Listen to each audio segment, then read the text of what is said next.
आज the public reporter पर ये आपका मंच है। कार्यक्रम के हमारे गेस्ट हैं जन अधिकार पार्टी के राष्ट्रीय महासचिव फजील अहमद, जिनसे वरिष्ठ पत्रकार विजय मधेसिया ने देश की राजनीति पर खुलकर चर्चा की। वार्ता के दौरान फजील अहमद ने देश में हुए भारत छोड़ो यात्रा के बाद कांग्रेस नेता राहुल गांधी को अधिक प्रभावशाली और करामाती बताया। उन्होंने दावे के साथ कहा कि अगली सरकार कांग्रेस और कांग्रेस गठबंधन की बनेगी। फजील अहमद ने स्पष्ट कहा कि 2014 में देश का राजनीतिक माहौल कुछ और था। आज भाजपा और उनकी सरकार को लेकर आमजन में धारणा बदल गई है, जिसके कारण 2018 में देश की 71% आबादी पर शासन करने वाली भाजपा का ग्राफ काफी गिर चुका है और अब 2023 में 45% जनता की ही पसंद रह गई है। इसमें भी निरंतर गिरावट आ रही है। यकीन मानिए, फजील अहमद ने जिस तरीके से भाजपा को अपने सवालों से घेरा, उसे सुन और जानकर आप भी हैरान हो जाएंगे। तो चलिए देर ना करते हुए फजील अहमद की पूरी बात आपको सुनवाते हैं।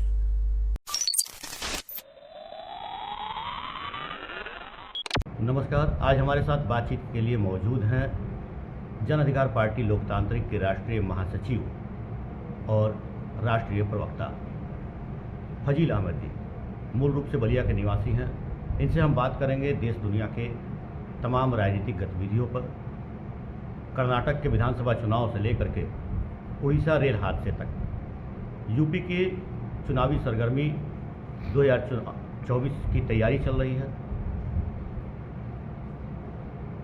केंद्र में अगली सरकार किसकी होगी, इसको लेकर के तमाम राजनीतिक गतिविधियों पर, चूँकि आप राजनीतिक विश्लेषक हैं, तमाम मुद्दों पर इनसे बात करेंगे। हमारे साथ आज मौजूद है फजील अहमद जी। फजील अहमद जी, आपका हमारे चैनल पर स्वागत है।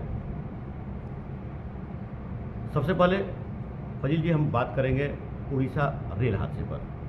सबसे बड़ा रेल हादसा जिसमें कम से कम 300 लोगों की जानें गई। क्या कहना चाहेंगे इस पर? देखिए, सरकार, कोई भी सरकार, लाल बहादुर शास्त्री जी इस देश के प्रधान रेल मंत्री जब थे, उन्होंने इस्तीफा दे दिया था। कोई भी घटना होती है, जब बीजेपी सरकार में नहीं थी तो कोई भी घटना में बीजेपी सवाल उठाती थी, या हर विपक्ष उठाता है। विपक्ष का भी अपना राजधर्म है। जब हम बात, आज कितने साल से हम लोग सुन रहे हैं कि सुरक्षा कवच लगा है ट्रेन के अंदर, यानी कोई ट्रेन के सामने अगर आता है तो ऑटोमेटिकली ब्रेक लग जाएगा। आज ये सवाल उठ रहा है कि भाई क्या हुआ आपके सुरक्षा कवच के? बड़ी बड़ी बातें करना, बड़े बड़े बात करना से, और बड़ी बड़ी बात करने से तो होगा नहीं। तो जब विपक्ष ये सवाल पूछ रहा है कि आपके सुरक्षा कवच का क्या हुआ, इतना बड़ा फेल्योरेंस कैसे हो गया? आप लोग दिल्ली में बैठ करके केवल बड़ी बड़ी बात, मीडिया का इस्तेमाल करके बड़ी बड़ी बात कर रहे हैं। आज इतनी बड़ी घटना हो गई तो ये बोलते हैं कि राजनीति मत कीजिए। राजनीति क्यों नहीं करे भाई? आखिर देश के जनता का सवाल कौन पूछेगा? कहीं ना कहीं ये बातें पूछेगा। कहीं ना कहीं बातें आती है कि हादसों पर राजनीति उचित है। नहीं, हादसों पर राजनीति नहीं कर रहे, लेकिन सवाल तो पूछना पड़ेगा कि हादसा क्यों हो रहा है। आज इतना बड़ा इंफ्रास्ट्रक्चर देश की जनता के पैसे से खड़ा किया जा रहा है, तो क्या हुआ उसका? सुरक्षा कवच का क्या हुआ, या क्यों ये हादसा हुआ? चूक किसकी है? चूक एक स्टेशन मास्टर की होती है, लेकिन जिम्मेदारी मंत्री तय करता है। सबसे बड़ी जनता स्टेशन मास्टर को भर्ती नहीं की है। जनता ने रेल मंत्री को भर्ती किया है, जनता ने प्रधानमंत्री बनाया है, जनता ने MP बनाया है। तो हम तो जनता किससे सवाल पूछेगी? स्टेशन मास्टर से पूछेगी या DRM से पूछेगी? हम तो मंत्री से पूछेंगे ना। हमने सरकार चुना है, सरकार से सवाल होता है। किसी हम रेल के अधिकारी से या DRM से थोड़ी पूछने जाएंगे कि हादसा क्यों हुआ। हमने सरकार चुना है, निश्चित रूप से जवाबदेही सरकार की होती है, तो सवाल भी सरकार से पूछेंगे। और सरकार को बुरा लगता है कि अब हादसों पर राजनीति करते। हादसा होता क्यों है, ये सवाल है कि उस पर राजनीति, कोई राजनीति नहीं कर रहा है, सिर्फ सवाल पूछ रहे हैं कि आप जो बड़ी बड़ी बातें आप करते थे कि हमने सुरक्षा चक्र कर दिया, ऐसा कर दिया, इतनी बड़ी बड़ी बातें कर रहे हैं। चुनाव में ये लोग नहीं बात उठाते हैं, पुलवामा की बात नहीं किए लोग, बड़ी बड़ी बातें नहीं किए कि हमने देश को इतना बड़ा, जहां आज ढिढोरा पीट रहे हैं कि हम देश को कहां ले गए। उड़ीसा ने पूरे चुनाव की 9 साल की इनकी पोल खोल के रख दिया। आपने क्या किया 9 साल के अंदर? आज रेल की स्थिति क्या है, हम रोज सुनते हैं। तो इस हादसे के लिए आप किसको जिम्मेदार मानते हैं? सरकार? निश्चित रूप से सरकार जिम्मेदार है। सरकार क्यों नहीं जिम्मेदारी ले रही? हादसे होते हैं, लेकिन कोई भी सरकार इस तरह से बात नहीं करती कि आप राजनीति मत कीजिए। क्यों नहीं करेंगे भाई? सवाल तो पूछेंगे ना। किससे पूछे? DRM से पूछे, जा करके स्टेशन मास्टर से पूछे। जिम्मेदारी तो हमने सरकार चुना है, सरकार को हम वोट देते हैं, तो सवाल भी सरकार से करेंगे। नहीं, कहीं आप ये नहीं मान रहे हैं कि हादसे, देखिए ठीक है, हो गया, हादसा हो गया, उसके बाद के क्रियाकलाप में, उसके बाद की गतिविधियों में, एक्शन में सरकार की का एक्शन काफ़ी फास्ट रहा, तेज़ रहा। कम समय में उन्होंने रेल यात्रा वहाँ बहाल कर दिया, यातायात जो मानवीय संवेदना के साथ जो करना चाहिए सरकार को, उन्होंने किया हादसे के बाद। ये सभी लोग करते हैं, कोई भी सरकार में होगा तो तुरंत उसको ठीक करेगा। लेकिन सवाल इस बात का है कि जनता की गाड़ी कमाई का पैसा इस तरह से आप लोग खर्च कर रहे हैं, तो आप आखिर उसकी सुरक्षा कब करेंगे? सवाल इस बात पे नहीं है कि आपने बहाल कर दिया, सवाल इस बात की है कि आप कर क्या रहे हैं, क्या कर रहे हैं आप? उस डिब्बे में आप इंक्वायरी की रिपोर्ट आने दीजिए, साफ हो जाएगा गलती किसकी है। जब उसमें सुरक्षा चक्र लगा हुआ है, ये सुरक्षा कवच है। जब गाड़ी के सामने आप देखिए भैंसा वैसा पहले कट जाता था, अब नहीं कटता है, क्योंकि जब भी उसमें रेजर एक बीम होती है, जो गाड़ी के सामने कोई भी चीज़ आएगी। अब विपक्ष में है, निश्चित तौर पे आप तो भाई आरोप लगाएंगे नहीं, उसको हम लोग छोड़ दिया जाए, जांच रिपोर्ट आती है, उसके बाद देखा जाए क्या होता है। सरकार निश्चित तौर पे एक्शन में रहेगी, इतना तो आपको भरोसा होगा ही। हम बात करते हैं, अब 2024 नज़दीक आ गया है, सरकार पूरी तरह से चुनावी तैयारी में है। आपको क्या लग रहा है 2024 में फिर से करामात होगा, विपक्ष मजबूत रहेगा, या फिर से मोदी सरकार चूँकि दावा कर रही है 9 साल बेमिसाल का, घर घर मंत्री जा रहे हैं, सरकार के मंत्री कह रहे हैं कि पहले के राजनेता सरकार में आने के बाद जनता को भूल जाती थी, जनता सरकार से जवाब मांगती थी, लेकिन आज की सरकार घर घर जाकर के जवाब दे रही है कि 9 साल में हमने क्या किया। क्या आपको लग रहा है विकास के बूते फिर से सरकार वापसी कर पाएगी? देखिए, जितना सरकार तैयारी में है ना, विपक्ष भी उससे ज़्यादा तैयारी में। पूरा देश का जो विपक्ष है सरकार से ज़्यादा तैयारी में। घर घर जा करके उत्तर प्रदेश में बिजली की स्थिति क्या है, यहाँ 100 यूनिट का 850 रुपये बिल आता है, यही बताएंगे जा करके। घर घर जाके उनके मंत्री क्या बताएंगे? जब जाएंगे किसी घर में तो लोग कहेंगे कि देखो 100 यूनिट का 900 रुपये बिल दे रहे हो, यही बताएंगे ना। मंत्री अगर मेरे घर में आएगा बताने के लिए, उसके बताने से पहले हम बता देंगे कि देख लो हमारा घर बंद था 1 महीना, फिर भी हमने 900 रुपये बिल दिया है, मेरा घर 0 बिल आना चाहिए, 100 यूनिट 200 यूनिट बिजली माफ़ होनी चाहिए, बेरोजगारी भत्ता मिलेगा। जब आके बताएंगे कि हमने बेरोजगारी भत्ता दिया है, तो नौजवान कहेगा कि मैं पिछले 1 महीने से भूखा सो रहा हूँ, पिछले 9 साल से बेरोजगार हूँ। यही ना देश की जनता जवाब देगी, और दे रही है।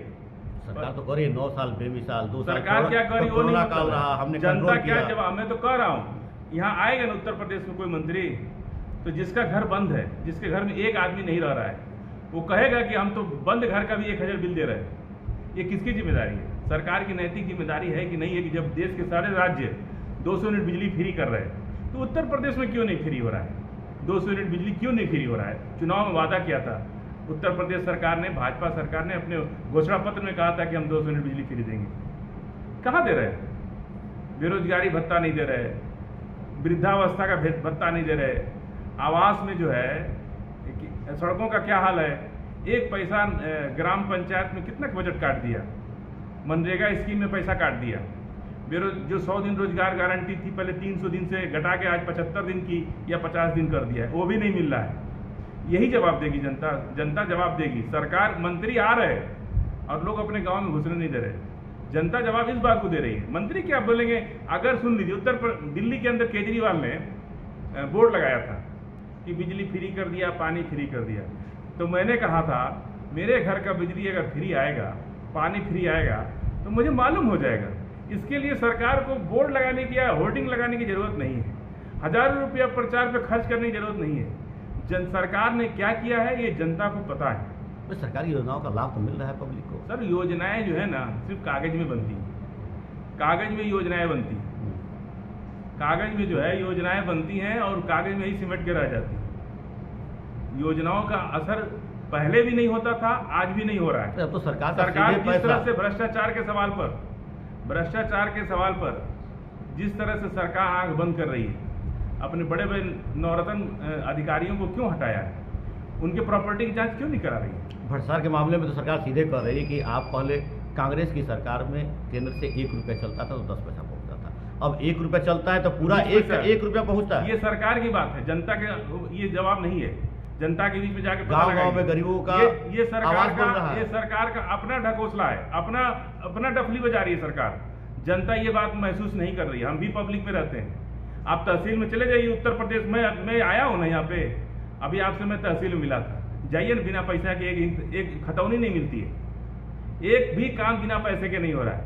राशन में घोटाला, तहसीलदार में घोटाला, थाने में बिना पैसे के कोई काम नहीं होता है। क्या स्थिति बन रही है?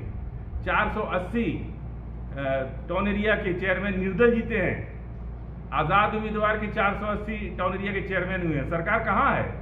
जहाँ जहाँ ईवीएम से इलेक्शन हुआ है वहाँ ये जीते हैं। अरे यूपी के निकाय चुनाव में तो एक तरफा बीजेपी का लहर जहाँ है। ईवीएम में जीते हैं, नगर निगम में जहाँ बैलेट से चुनाव हुआ है वहाँ 400 से 80 से ऊपर नगर निगम के टाउन एरिया के चेयरमैन आजाद उम्मीदवार जीते हैं। निर्दल जीते हैं। इनका जो है सारा रिजल्ट खुल चुका है। ईवीएम से जहां हुआ है सिर्फ वो जीते हैं। अच्छा, आपको क्या लग रहा है विपक्ष में कौन मजबूत लग रहा है? बीजेपी को कौन फाइट कर सकता है? देखिए, कांग्रेस आपको लग रहा है कि कांग्रेस लोकसभा चुनाव में दमखम के साथ खड़ी रहेगी? देखिए, इस तो देश के अब उसके आजादी से लेके आज तक, गठबंधन के सहयोगी भी मैं बता रहा हूँ आपको, तीतर बितर होते जा रहे हैं, बिल्कुल। बिखरते जा रहे हैं। आजादी से लेके आज तक इस देश की जनता ने हमेशा परिवर्तन किया है। ऐसा नहीं है कि किसी के ऊपर ठप्पा लगाता है। 10 साल मनमोहन सिंह भी रहे, इतने बड़े अर्थशास्त्री थे। उनको जनता ने कहा कि भाई आप हटिए, तो प्रधानमंत्री भाजपा आ गई। जनता बदलाव चाहती है, चाहे उसके जगह पे कोई आएगा चला लेगा देश। ये तो पिछली बार भी कहा जा रहा था, दोबारा सरकार बनी। अभी 24 की स्थिति पहले बदली हुई है। मनमोहन सिंह जी भी 10 साल है ना प्रधानमंत्री। 10 साल इस देश की जनता मौका देती है सबको। ये चुनाव जनता लड़ती है, विपक्ष में जनता वोट करती है। अच्छा, स्थिति बदली हुई है। आपकी खुशखबरी के लिए मैं एक बता दूं आपके हिसाब से कि फिलहाल बीजेपी 6 राज्यों में पूर्ण बहुमत से सरकार में है और 15 राज्यों में है। ये स्थिति 2018 में 21 राज्यों में बीजेपी की सरकार थी और 71% आबादी पर बीजेपी का राज था। 71% 21 राज्यों में। आज 2023 में 45% रह गया है। क्या लग रहा है 2024 में बहुत बड़ा परिवर्तन होगा? देखिए, जिस तरह से मीडिया का इस्तेमाल 2014 में हुआ, बहुत बड़े घोटाले खुलते थे, 2G स्पेक्ट्रम का घोटाला, अदालत ने कह दिया कि कोई घोटाला नहीं हुआ। कोल्स ब्लॉक के घोटाले, कई घोटाले मीडिया में आए और कांग्रेस उसको संभाल नहीं पाई। अदालत को नहीं मानते हैं आप? सुनिए, हम तो हम कह रहे हैं ना, अदालत ने कह दिया कि कोई घोटाला हुआ ही नहीं।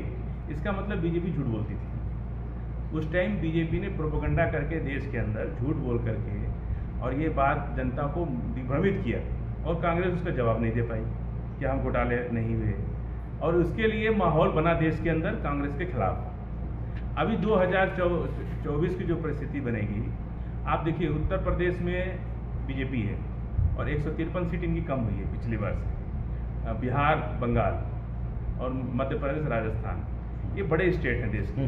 कर्नाटक में हाथ से निकला। कर्नाटक को अभी दक्षिण भारत को पूरे ही खत्म है ये लोग।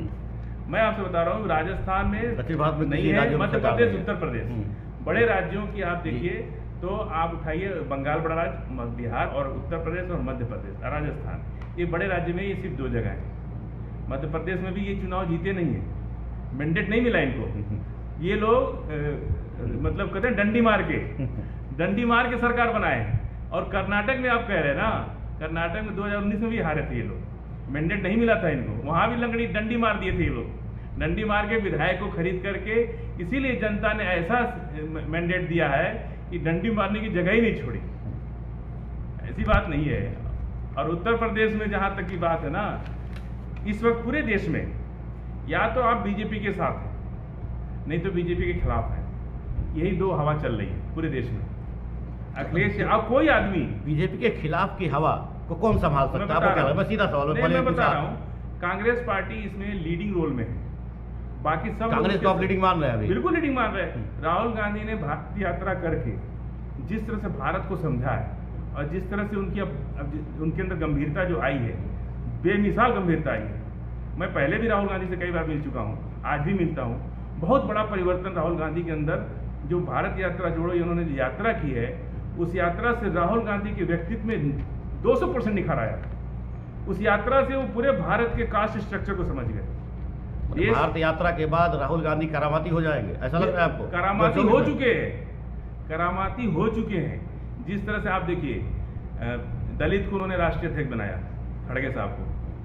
एक दलित को कांग्रेस पार्टी ने राष्ट्रीय अध्यक्ष बनाया, खड़गे साहब को।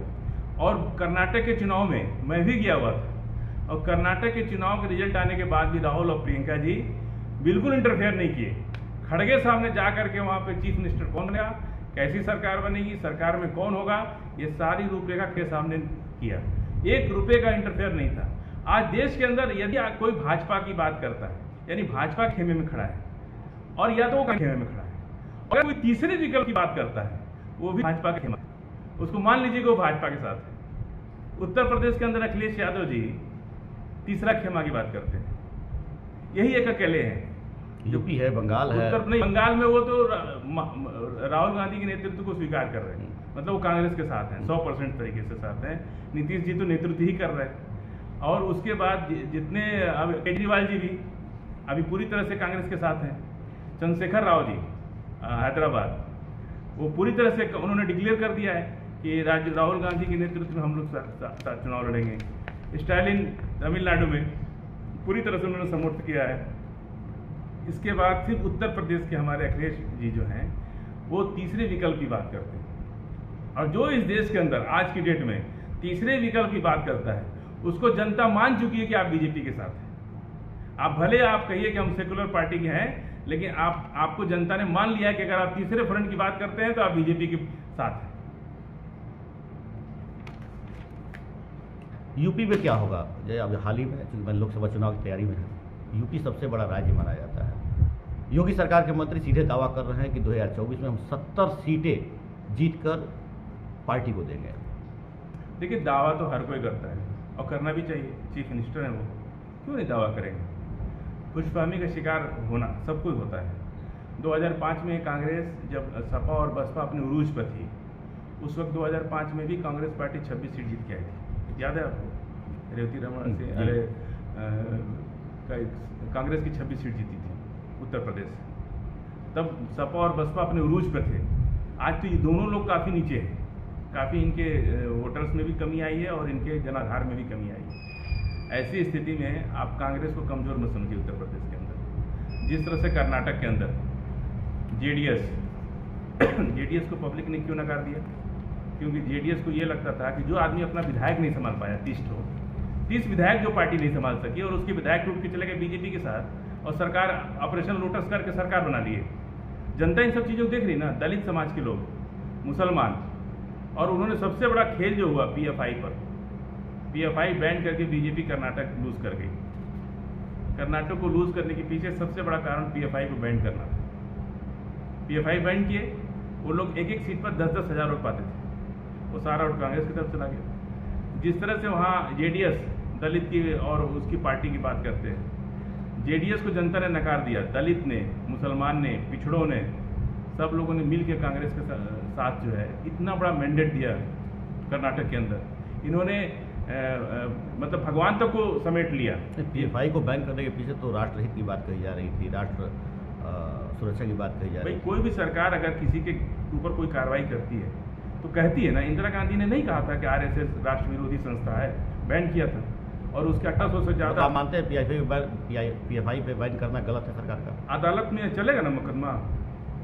ये लोग कहते थे सिमी, आज 40 साल से ऊपर हो गया, अदालत के कोई ये लोग पैरवी नहीं कर रहे उस केस में। सिर्फ कह देने से काम नहीं चलेगा। पटना में एसएसपी ने कहा कि पीएफआई, हम नहीं कह रहे, पटना के एसएसपी ने कहा कि पीएफआई आरएसएस जैसा संगठन है, बाकायदा उसकी रिपोर्ट में है कि पीएफआई आरएसएस जैसी संगठन है। वो लोग मार्शल आर्ट सिखाना आतंकवादी गतिविधि है, सेल्फ डिफेंस सिखाना आतंकवादी गति है। आप बोलिए हमको, कोई सेल्फ डिफेंस सिखा रहा है? कोई ना तो ट्रेनिंग सेंटर पकड़े, ना आर्म्स पकड़े। आप किसी को कह दीजिए, इंदिरा गांधी ने उन्हें 1-2 हज़ार कार्यकर्ताओं को जेल में डाला, कई साल तक जेल में रहे आरएसएस के, और कहा था कि ये लोग देश विरोधी गतिविधि करते हैं। आज वही आरएसएस सरकार में। तो ये तो होता है, सरकार करती है। इसके लिए पीएफआई और एसडीपीआई उनकी पॉलिटिकल पार्टी है, वो चुनाव लड़ रही है। पीएफआई ने अब तो सरकार साबित करेगी ना कोर्ट के अंदर कि कोर्ट तय करेगा कि PFI आतंकवादी संगठन था या राजनीतिक संगठन था।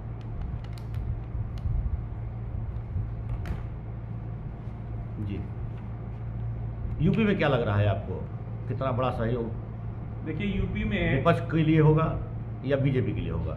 यूपी में निश्चित रूप से विपक्ष अच्छा काम करेगा। और ये जो लोग इधर उधर बातें कर किसके भरोसे, किसके बूते आप कैसे कर रहे हैं? देखिए दलित, मैंने फिर पूछा, मैं पहले में पूछा तो आप टाल गए। मुसलमान नेता आदमी है, आप घुमा देंगे। नहीं, हम बिल्कुल सही निष्पक्ष विश्लेषण करते हैं। और जिस तरह से उत्तर प्रदेश के दलित समाज लोग, पिछड़े समाज के लोग और मुसलमान, ये तीन समाज पूरी तरह से नेतृत्वहीन है, वो विकल्प खोज रहा है। निश्चित रूप से सरकार की छवि इन लोग के बीच में खराब हुई, गरीबों के बीच में खराब हुई है। गरीब जो है इस सरकार से संतुष्ट नहीं है, चाहे अपनी बड़ी बड़ी बातें ये लोग चाहे जितना भी कर लें। ये धर्म के नाम पर आप अल्पसंख्यक समाज की बात कर रहे हैं कि नाराज है? किससे नाराज है? दलित नाराज है, बहुत ज्यादा। दलित किससे नाराज है? दलित तो कोई सुविधा नहीं मिल रही है। आप मनरेगा में कौन है, किसको रोजगार मिल रहा था मनरेगा में? आपने तो 300 दिन की जगह उसको 100 दिन के अंदर कर दिया, 50 दिन के अंदर कर दिया। एक बहुत बड़ा कांग्रेस की एक महत्वाकांक्षी योजना थी। सवाल गड्ढा खोदने की बात नहीं थी, सवाल ये था कि एक आदमी की जिसके पास एक जमीन नहीं है, कोई रोजगार नहीं है, शिक्षा नहीं दिया आपने, रोजगार नहीं दिया। मनरेगा को आपने 300 दिन रोजगार गारंटी योजना से, वो कुछ नहीं था तो उसको 300 दिन रोजगार तो मिलता था, काम तो मिलता था उसको। और सुन लीजिए, इस सरकार की सबसे पिछली 2014 से पहले इस देश में GST नहीं लगता था। 14 के बाद GST लगा ना, 1 लाख करोड़ का कलेक्शन है एक साल, एक महीने का, एक क्वार्टर का 1 लाख करोड़ का प्रॉफिट है। तो वो GST भी तो जनता की जेब से ही जा रही है ना। GST किस पर बोझ है? वो जनता के ऊपर बोझ है ना। अगर एक पुल 40 करोड़ में बन रहा है, समझिए मेरी बात को गंभीरता से, एक पुल 40 करोड़ में बन रहा है, 40% कमीशन जिस तरह से कर्नाटक में छाया रहा मुद्दा, कोई जवाब देने की स्थिति में नहीं था। 40% कमीशन क्या उत्तर प्रदेश में नहीं लगता? 40% कमीशन क्या राजस्थान, मध्य प्रदेश में नहीं लगता है? 40% कमीशन जिस तरह से देश का मुद्दा बना हुआ है, जो कुल 40% कमीशन जो दिया जा रहा है ना, वो कमीशन का पैसा भी जनता की जेब से जा रहा है। ये समझिए कितना बड़ा बोझ। नेता की गाड़ी खरीदी जा रही है ना, जो बंगले खरीद रहे हैं राजनीतिक लोग, वो जनता की गाड़ी GST के पैसे से जो पैसा जा रहा है ना, उससे ये लोग गाड़ी खरीद रहे हैं। दलित पिछड़े और मुसलमान की बात आप कर रहे हैं। दलितों की नेता मायावती जी कही जाती हैं, कहीं ना कहीं विधानसभा में उनका आधार वो खिसक गया है। बाबा साहब को लेकर बहुत राजनीति हुआ, यूपी से लेकर पूरे देश भर में। बीजेपी का यह दावा है कि बाबा साहब अब हमारे भी हैं, तमाम लोग जुड़े भी हैं दलित समाज से। मुस्लिम समाज मूल रूप से बीजेपी के खिलाफ खेमा हमेशा खड़ा रहा है।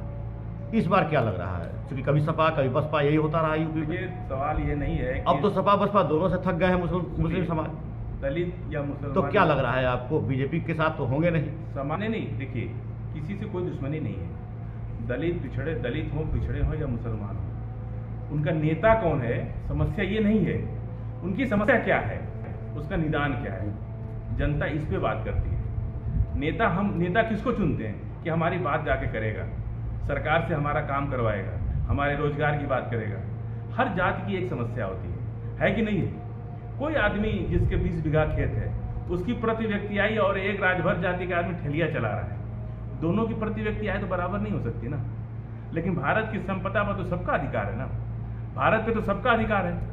एक समाज के लोग से आप जो है ठेलिया चलवा रहे हैं आज 70 साल से। एक समाज के लोगों को आपने पूरी जमीन से और पढ़ाई से सब कुछ पूरा सुदृढ़ कर रखा है। दोनों के बीच में खाई तो बहुत बड़ी है ना, अमीर और गरीब के बीच में खाई तो बहुत बड़ी है। उस खाई को कौन पाटेगा? शिक्षा का अधिकार उनको है कि नहीं है?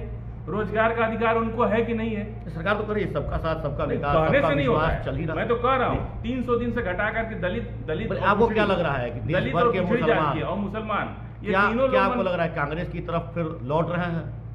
निश्चित रूप से आप देखिए जिस तरह का रुझान आना शुरू हुआ है ना कर्नाटक से। कर्नाटक में तो कहीं से कांग्रेस को लोग जिता नहीं रहे थे, बिल्कुल। वहां तो आप देखिए ध्रुवीकरण की, जिस तरह से धर्म को बीच में ला करके ध्रुवीकरण किया गया और बजरंग बली और बजरंग दल की बात शुरू की गई, उससे क्या लगता है कि आप लगा आपको कि कोई 5 साल अगर आप सरकार चलाए हैं तो आपको जातीय ध्रुवीकरण करने की क्या जरूरत है? आपको जातीय ध्रुवीकरण की क्या जरूरत है? दुनिया जानती है कि बजरंग बली में और बजरंग दल में फर्क। मुसलमानों पर बहुत ज़्यादा अपनी पक्ष रखते हैं, हमेशा मुस्लिम समाज को लेकर पक्ष रखते हैं। अतीक से लेकर मुख्तार तक की कहानी को आप कैसे देखते हैं? देखिए, अतीक और मुख्तार की कहानी अलग है, वो सामान्य मुसलमान की कहानी नहीं है। मैंने आपको फिर कह रहा हूँ, वे जनप्रतिनिधि रहे हैं, कैसे प्रतिनिधि रहे हैं, वो अपने एक लोकसभा के प्रतिनिधि हैं, अपने विधानसभा के प्रतिनिधि, पूरे उत्तर प्रदेश के प्रतिनिधि नहीं है। मैं कह रहा हूँ, हर जात की अपनी समस्या है, हर व्यक्ति की अपनी समस्या है। उसकी व्यक्ति की समस्या उसका गांव के मुखिया हल करेगा, उससे ऊपर उसका विधायक हल करेगा, उससे ऊपर उसका जिला पंचायत करेगा, और इन सारों को मिला के सरकार से बहुत बड़ी उम्मीद होती है कि सरकार जो है कुछ उस पर अच्छा काम करेगी। सवाल एक आदमी या एक नेता से समाज का हल नहीं हो सकता है। पूरे जितनी भी योजना है किसी को, ये लोग दिल्ली में सुनिए, अतीक और मुख्तार को क्या मानते हैं आप? देखिए, हाँ, मैं तो कह रहा हूँ, अतीक और मुख्तार अपनी विधानसभा में अपना काम कर सकते हैं ना, कि पूरे उत्तर प्रदेश या पूरे देश का काम करेंगे। वो पूरे देश को नेशनल या प्रदेश के नेता नहीं थे ना। नहीं, मैं बात कर रहा हूँ उन पर हुए कार्रवाई को लेकर क्या कहना चाहते हैं? अब उनके ऊपर जो कानूनी कार्रवाई हो रही है, कानून अपना जो काम कर रहा है, उस पर तो कोई प्रश्न चिन्ह हम नहीं लगा सकते। काम कर रहा है, अगर वो दोषी है तो सजा दे रही है कोर्ट, निर्दोष होते तो छूट भी जाते, बहुत से केस में छूटे भी हैं। ये चलिए, उस पर उनसे पूरे मुसलमान का कोई उससे बहुत फर्क नहीं पड़ना है, लेकिन सरकार को नहीं पड़ता। आप ही मजबूती से चिल्लाए कहते हैं कि भाई केवल मुसलमान था इसलिए मारा गया। मैंने कभी नहीं कहा ये बात, मैंने कभी नहीं कहा। आप मेरा पूरा डिबेट उठा के देख लीजिए, मैंने कभी नहीं कहा। मैंने ब्रजभूषण पे शाइस्ता की बात एक दिन हुई, एक टीवी डिबेट में था, तो मैंने सिर्फ ब्रजभूषण और शाइस्ता की बात की कि इससे देश में दो लोगों की बहुत चर्चा है, एक अतीक की पत्नी की और ब्रजभूषण की। अब दोनों के बारे में आप देख लीजिए, ब्रजभूषण की क्या स्थिति है, जिस पर पास्को एक्ट लगा हुआ है, सुप्रीम कोर्ट के कहने पर FIR हुई इस देश के अंदर। एक मिनिस्टर है, यदि सामान्य आदमी पर FIR होती है। ब्रजभूषण पर बात करते हैं, लेकिन अतीक और शाइस्ता पे बात नहीं करते। मैं कह रहा हूँ, शाइस्ता को पकड़ना सरकार का काम है ना, उसमें हम क्या करेंगे? अतीक को गोली मार दिया, किसने मारा वो सरकार बताएगी।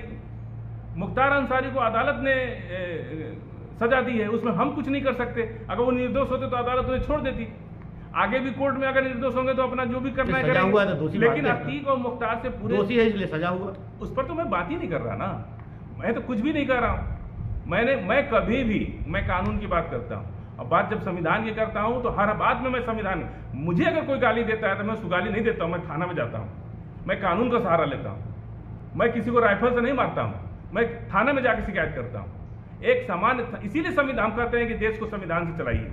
संविधान से चलेगा तो गरीब अमीर सबको न्याय मिलेगा।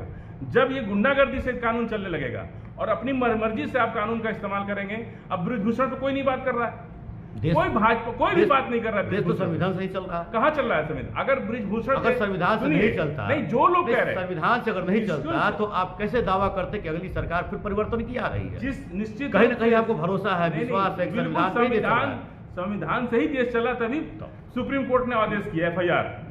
लेकिन दिल्ली पुलिस ने अभी तक तो कोई कार्रवाई नहीं की, और कोई नहीं बोल रहा है। तो प्रधानमंत्री जी बोल रहे हैं, न गृह मंत्री जी बोल रहे हैं, और न कोई MP बोल रहा है, न कोई नहीं बोल रहा है। क्यों नहीं बात करते भाई? आखिर एक प्रक्रिया है कि देश के अंदर ना। वो प्रजापति आज कितने साल से जेल में है इसी FIR के चलते। तो आप जब कोई एक तो FIR नहीं हो रहा था, सुप्रीम कोर्ट के कहने के बाद FIR हुआ, और आज वो हमारे नवरत्न बच्चियां देश की जो मेडल ले आई, देश का नाम रोशन किए, वो सड़कों पर बैठी हैं। दिल्ली पुलिस कह देना कि ब्रजभूषण ने कोई अपराध नहीं किया, क्यों नहीं कह रहे? दिल्ली पुलिस सबसे स्मार्ट पुलिस दिल्ली की पुलिस है, देश में केंद्र शासित पुलिस है, उसके मालिक गृह मंत्री और प्रधानमंत्री हैं। वो पुलिस भी आज तक कोई निर्णय नहीं ले सकी। दिल्ली पुलिस या तो कह दे कि भाई बेकसूर है, 164 का बयान तक नहीं हुआ अभी तक महिला पहलवानों का कोई तो जो लोग न्याय की बात करते हैं, मुख्तार अंसारी की और अतीक अहमद की बात करते हैं, तब मैं पूछता हूं कि ब्रजभूषण की क्यों नहीं बात करते आप? ब्रजभूषण पे कार्रवाई नहीं हो रही, इस पर क्यों नहीं बात करते? अतीक अहमद पे मुझसे बार बार पत्रकार पूछते हैं, मेरे पर सवाल करते हैं, क्योंकि मैं मुसलमान हूं, उनको लगता है कि अतीक अहमद का सवाल पूछना चाहिए, इनसे मुख्तार अंसारी का सवाल पूछना चाहिए। और मैं जब पूछता हूं कि ब्रजेश पर क्यों नहीं, ब्रजभूषण पर क्यों नहीं, इसलिए कि आप उनको चुप्पी साध लेते हैं, बोलते ही नहीं, बिल्कुल नहीं बोलते ही नहीं। मेरा पूरा डिबेट उठा के देख लीजिए, बोलते ही नहीं। मैं कभी भी अपराध का सपोर्ट नहीं करता हूं। मैं किसी भी मैं तो कहता हूं कि ऐसे अपराधियों को चुनाव ही नहीं लड़ने देना चाहिए सरकार को। मैं तो साफ कहता हूं, मैं तो कह रहा हूं कि कोई अगर सामान्य अपराधी, राजनेताओं पर भी FIR होता है, लेकिन जनता जानती है कि अपराधी कौन है और राजनेता कौन है।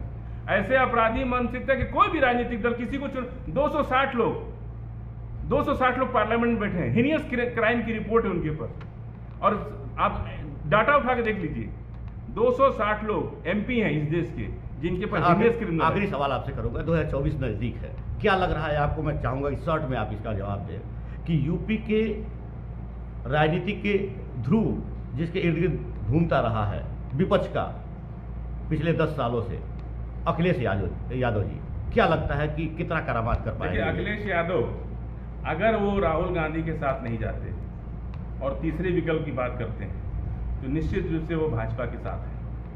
मुझे कहने में कोई दिक्कत नहीं तो इस देश के अंदर सारे लोग, ये तो आप दबाव की बात कर रहे हैं। कोई दबाव की बात नहीं। जैसे जो बीजेपी का विरोध करेगा वो राष्ट्रद्रोही है, आप कह रहे हैं कि अगर कांग्रेस के साथ नहीं गया तो ये बिल्कुल जिस तरह से आज पूरे देश की मांग है, इस देश में 2 भाग में बढ़ चुका है देश, या तो आप बीजेपी के साथ हैं नहीं तो कांग्रेस अलायंस के साथ हैं।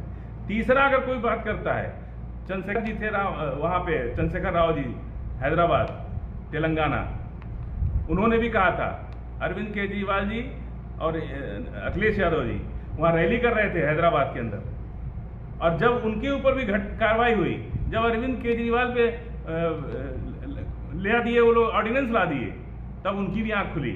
आज तो कांग्रेस के साथ अखिलेश यादव नहीं आए तो आप कहेंगे कि बीजेपी के ये, हम नहीं, पूरा देश कहेगा, हम नहीं पूरा देश कहेगा, और कह रहा है बीजेपी का काम कर रहा है जो भी, यानी पूरी मजबूती के साथ आपने परिवर्तन का सपना देख लिया है। नहीं, हमने नहीं, 2024 नजदीक है, देश की जनता ने मन बना लिया है परिवर्तन का। 2024 नजदीक है, जो होगा जनमत सामने आएगा, सबके सामने आएगा। आपने राजनीति पर तमाम मुद्दों पर बात किया, इसके लिए आपको बहुत बहुत धन्यवाद। बहुत बहुत शुक्रिया।